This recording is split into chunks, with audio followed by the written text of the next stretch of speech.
Bonjour à tous, très content de vous retrouver aujourd'hui pour faire cette preview des quarts de finale. Beaucoup de choses à dire, 4 matchs très intéressants. Alors bouge pas, on commence tout de suite.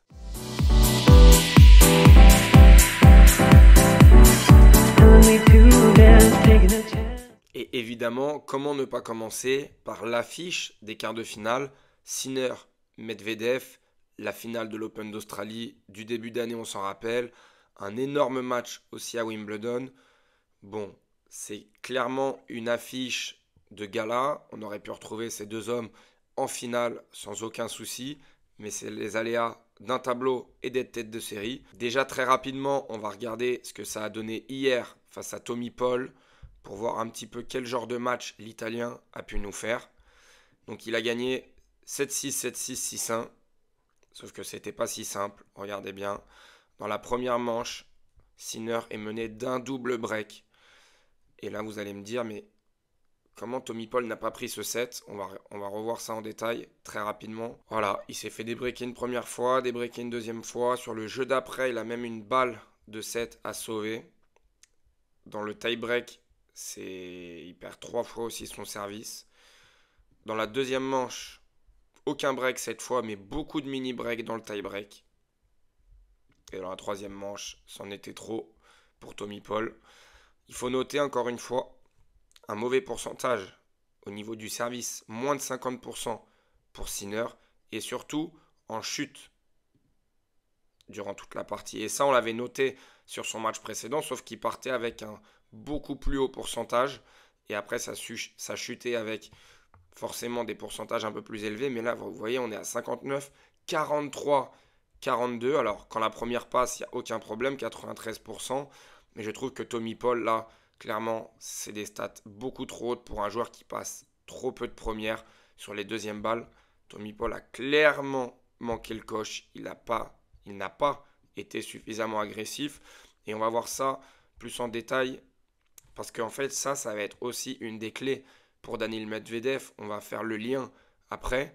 Mais on regarde ce genre de points. On est au début du match. Et Tommy Paul décide de prendre la balle très tôt. Et tout de suite, on voit Sinner, voilà, qui est sur un appui arrière, ici, au niveau de son pied droit. Et la balle s'en va. Il va la boiser, elle va s'en aller en l'air. On a ensuite, pareil, il a fait un premier break, il est devant. Il se sent en confiance, très logiquement. Il décide de relancer dans le terrain. Il a les deux pieds dans le terrain pour relancer une deuxième balle de l'Italien. Ce qui va se passer, c'est que Sinner va reculer, forcément va craindre. Et c'est lui qui va prendre forcément l'ascendant sur son plus 1. C'est des scènes qui sont très intéressantes puisqu'à ce moment-là, pareil, il est encore en confiance. C'est le point d'après. Hein. On est au début du match, il réalise son double break. Il est, allez, c'est un peu dur de dire, mais 30-40 cm dans le terrain. Et ça a été vraiment la clé pour essayer de grappiller des points et faire rater l'Italien. Mais on va voir que ça n'a pas été si simple. Évidemment que l'Italien s'est rebellé.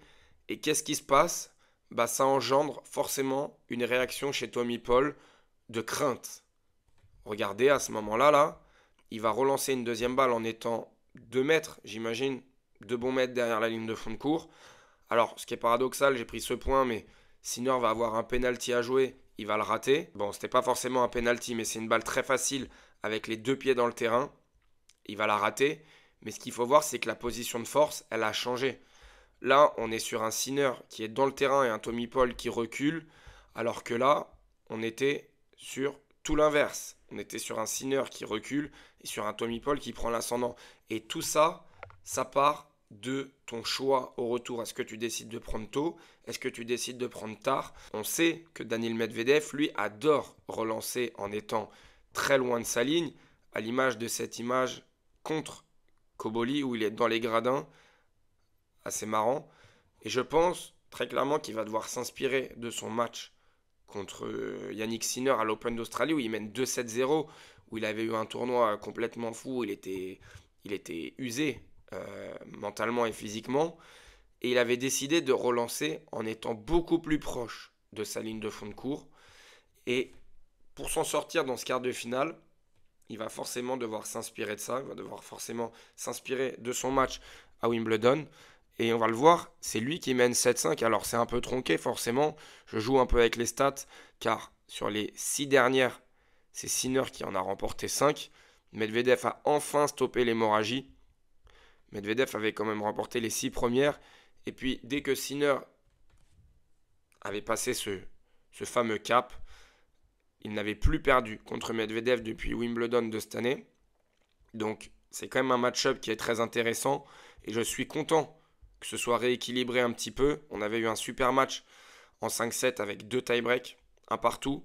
Je pense qu'on peut clairement retrouver ce genre de match. Il y a eu 5-7 à l'Open d'Australie, il y a eu 5-7 à Wimbledon.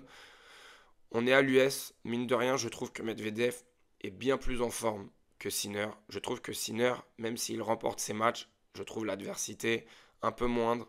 Ça, voilà, c'est moins accroché, les adversaires sont moins forts, je trouve personnellement, que ceux qu'a pu rencontrer Medvedev. Donc lui, il a plus de références, plus de tests. Sinner n'a pas forcément été testé. J'ai été déçu de Tommy Paul cette nuit. Forcément, quand tu mènes d'un double break que tu prends pas le premier set, tu te laisses aucune chance de remporter le match en fait. Tu peux pas mieux rêver, la foule est en délire, tu as le public avec toi. Donc voilà, c'est des petits indicateurs comme ça qui font que pour l'instant ce genre de joueur, c'est encore trop léger. Medvedev, lui, il va adorer ça.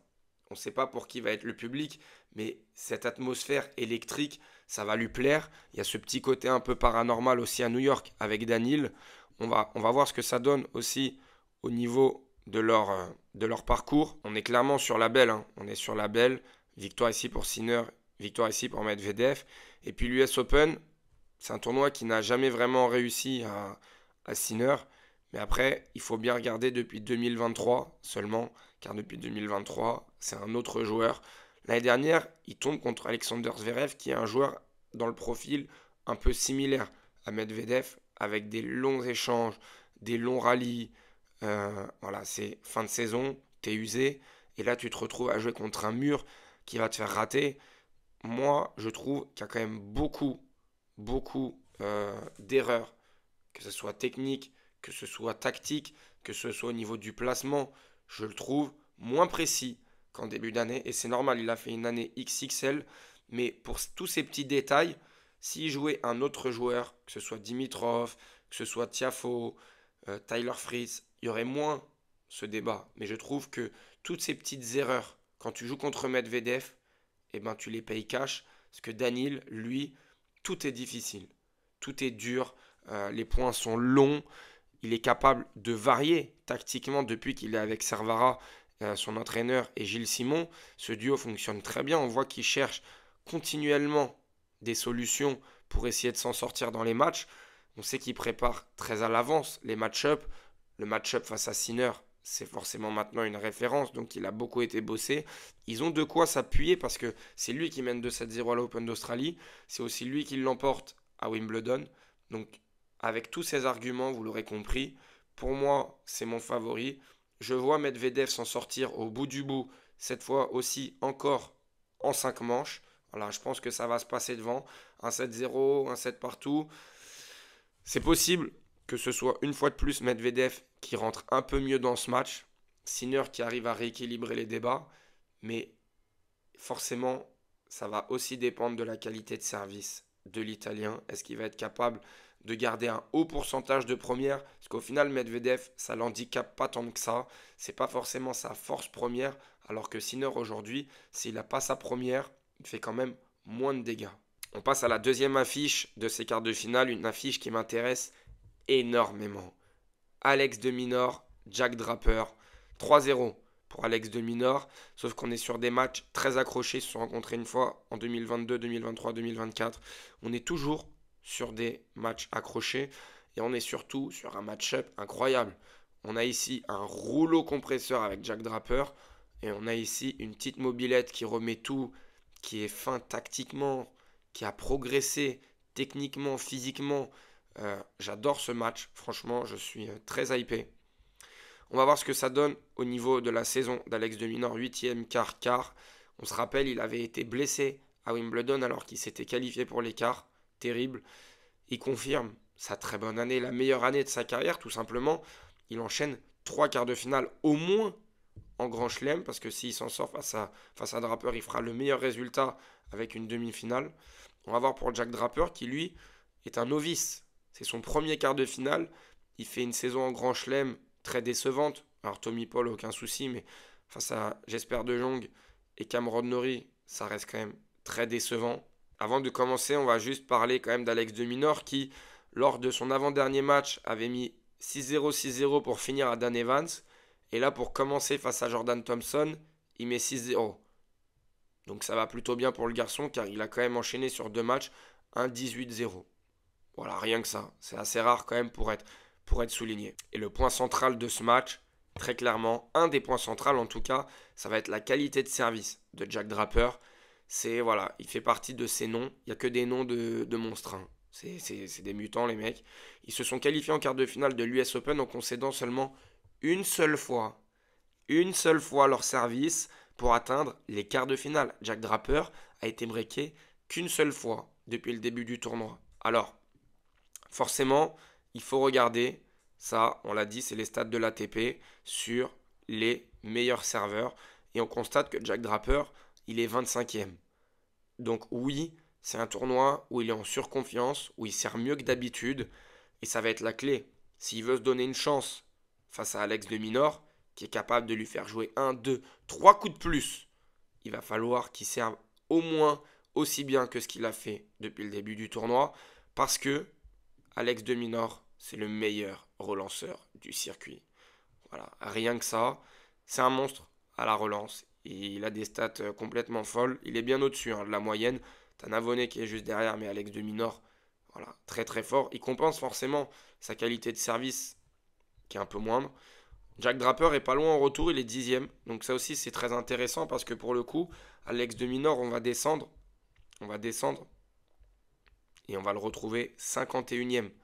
Donc la différence, premier 51e, il y a quand même un big écart entre les deux joueurs. Et ce qu'il faut aussi regarder, c'est les points sous pression, où Alex de Minaur est très fort et on sent que ça y est, c'est un joueur qui est arrivé à maturité, qui a pris confiance et qui aujourd'hui, dans 2 secteurs parmi les 3 les plus importants, service, retour, points sous pression, il est dans le top 10 dans 2 de ces catégories, dont une fois premier et une fois 6e. Donc aujourd'hui, forcément, il a l'avantage face à Jack Draper. Il a complètement le style de jeu, soit pour se faire écraser et se faire enfoncer par la puissance de Draper, soit pour le faire rater. Et dans ce cas-là, Jack Draper va finir le match avec 50-60 fautes directes. Et moi, je pars plutôt sur ce deuxième choix. Je pense qu'Alex de Minaur, il a l'expérience pour faire rater Jack Draper. Et surtout, on est sur un quart de finale de Grand Chelem. Jack Draper, j'ai du mal à le voir garder un 70-75% de premier service. J'ai du mal à le voir garder un 80% derrière sa première balle. Il va forcément se faire breaker au moins 1 ou 2 fois dans le match. Et ça va créer forcément une dynamique un peu négative, ce qu'il n'a pas connu depuis le début du tournoi. Donc pour moi, forcément, Alex de Minaur a les cartes en main. Mais on peut aussi très bien se retrouver sur un Jack Draper qui surfe sur sa confiance, sur sa dynamique, qui fait une très bonne deuxième partie de saison depuis le gazon où il avait battu Alcaraz. Il a des très bons résultats aussi dans la tournée nord-américaine. Donc voilà, il y a soit Draper qui prend feu, soit Alex de Minaur qui est un incendie. Vous l'aurez compris, forcément, je vais me prêter au jeu des pronostics. Ce sera pour moi un Alex de Minaur en 3-7. Voilà, il peut y avoir un tie-break, mais je pense qu'il y aura trop de déchets chez Jack Draper, que cette fois, pareil, l'opposition, elle va être un petit peu au-dessus de tout ce qu'il a rencontré, et il va y avoir l'effet boule de neige qui va s'installer, et petit à petit, Alex de Minaur va croquer son adversaire. C'est mon avis sur ce match. N'hésite pas à donner le tien dans les commentaires, n'hésitez pas à me donner vos avis sur les 4 quarts de finale pour voir si on est un peu raccord, ou voir si on est totalement à côté. Bon, on est aussi sur une affiche de gala. Franchement, je trouve ces quarts de finale très emballants et pourtant il manque Novak Djokovic, il manque Carlos Alcaraz, mais je trouve que les matchs sont très intéressants.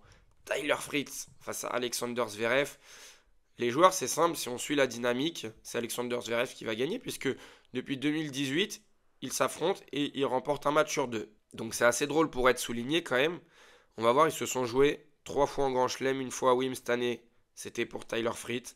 Et puis ensuite, ça remonte 2021 et 2018, donc ça vaut plus grand-chose.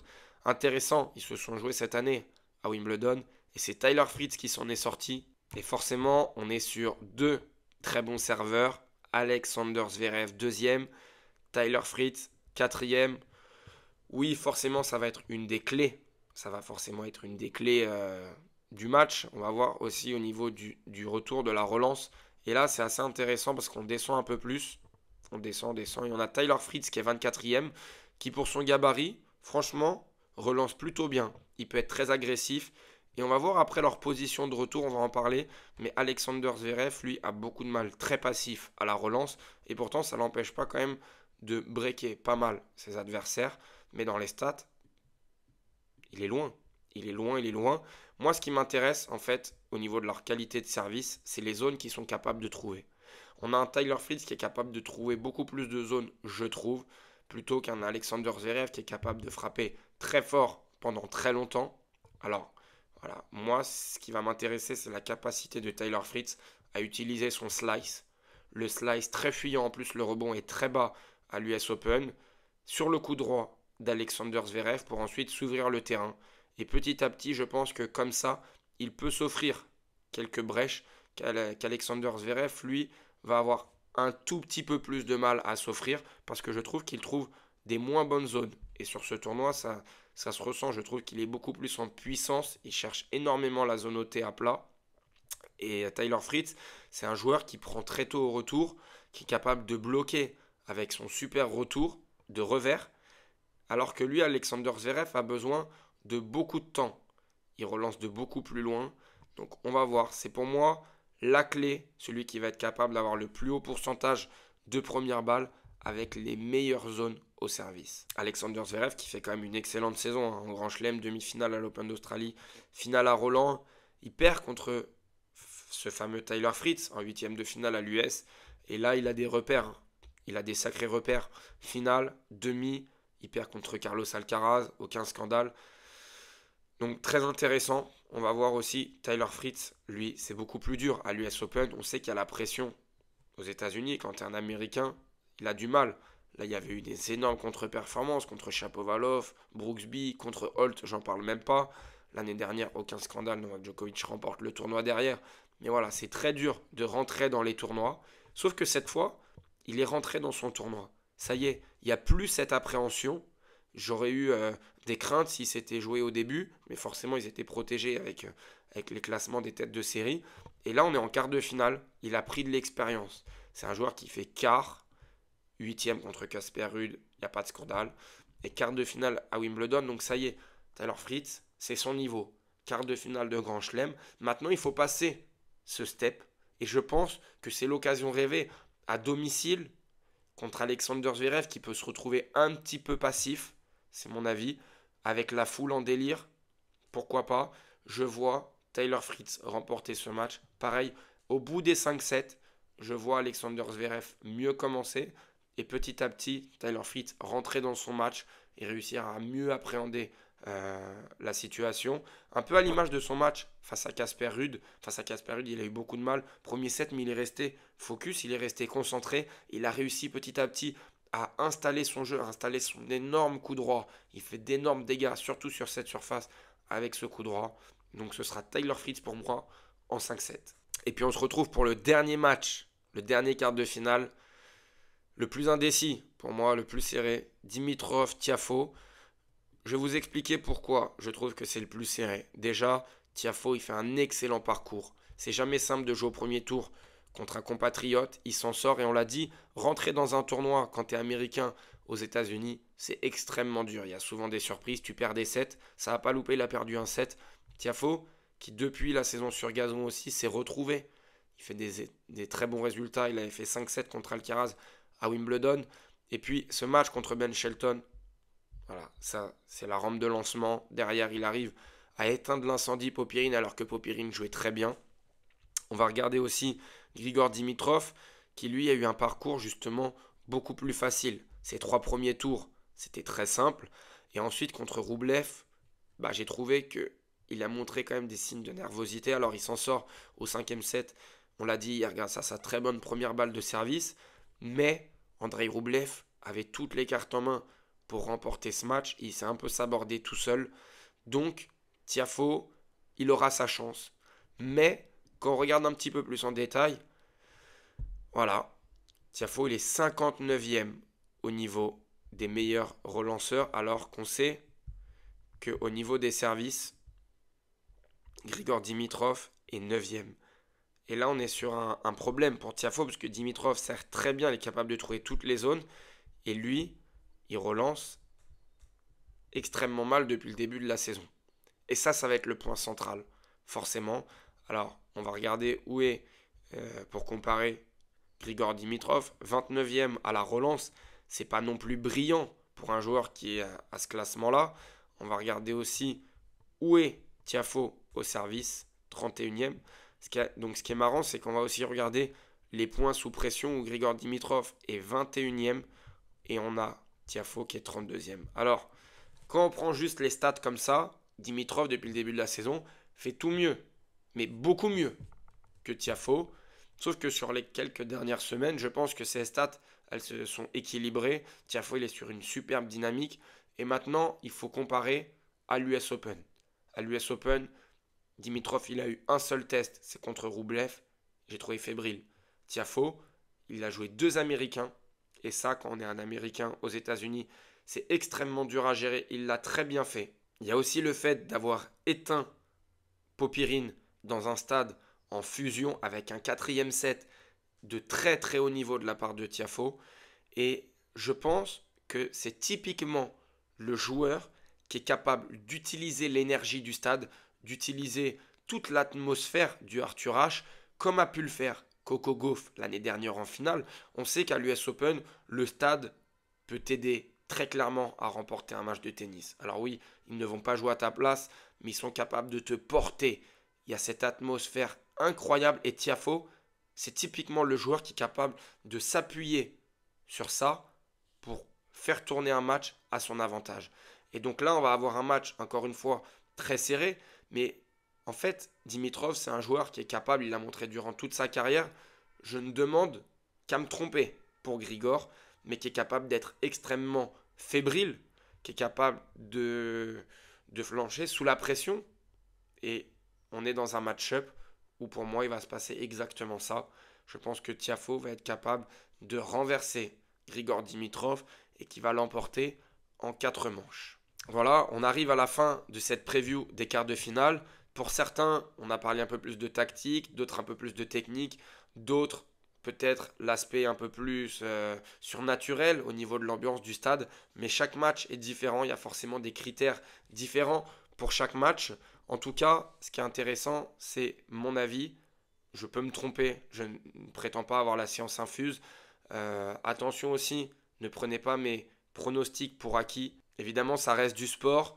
Il y a une part d'incertitude énorme. Moi, j'ai essayé de prendre l'axe qui me semblait le plus intéressant de mon point de vue. Il y a évidemment d'autres axes possibles. On n'a pas pu évoquer plus en détail la partie technique, tactique, mentale de tous les joueurs, de tous les matchs. Donc voilà, c'est l'axe que j'ai voulu prendre. C'est pour moi 4 quarts de finale en tout cas très intéressant à suivre. On va se retrouver évidemment pour faire le débrief des quarts de finale et la preview des demi-finales. Donc en attendant, si tu as aimé la vidéo comme d'habitude, lâche un petit like, abonne-toi si ce n'est pas déjà fait et nous on se retrouve pour les demi-finales.